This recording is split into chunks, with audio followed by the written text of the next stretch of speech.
न जाने इस मुल्क के कब तक हालात ठीक होंगे और हमारे जैसे गरीबों की कब सुनी जाएगी मेरे मौला।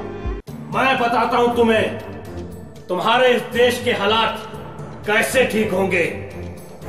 इस देश में इंसाफ होना चाहिए, हर गरीब के साथ इंसाफ होना चाहिए, चाहे कुछ भी हो।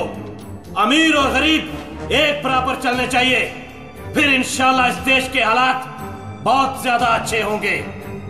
अगर गरीब के साथ इंसाफ ना हो तो फिर देश के हालात कैसे ठीक हो सकते हैं। एक पुलिस वाला जब किसी गरीब के साथ रिश्वत लेता पकड़ा जाए, जब किसी अमीर को छोड़ते, तो उस मुल्क के हालात कैसे ठीक होंगे। जब कोई बड़े बाप का बेटा किसी पुलिस वाले को यह धमकी देकर गाड़ी आगे ले ले कि मेरे बाप को तू जानता है, मेरा बाप कौन है, तब इस देश में कैसे हालात ठीक होंगे। जब वकील अदालत के अंदर एक दूसरे के साथ सौदेबाजी करे, तब इस देश में हालात कैसे ठीक होंगे। जब जज इंसाफ की कुर्सी पर बैठकर भी इंसाफ ना कर सके, तब इस देश के हालात कैसे ठीक होंगे। इस देश के हालात ठीक करने के लिए नीचे से ऊपर तक सब सिस्टम ठीक करना होगा, फिर इस देश के हालात ठीक होंगे। जितने भी अदारे हैं उन्हें मजबूत करना होगा, उन्हें यकीन दिलाना होगा कि हम उनके साथ हैं। एक पुलिस वाला जब एक बड़े बाप के बेटे को पकड़ता है तो वो कहता है कि मेरे बाप को तू जानता नहीं है, मेरा बाप कौन है। तो उस पुलिस वाले को चाहिए उसे वहीं नीचे उतार, उसे बोले क्या भाई तू अपने बाप को लेके आ।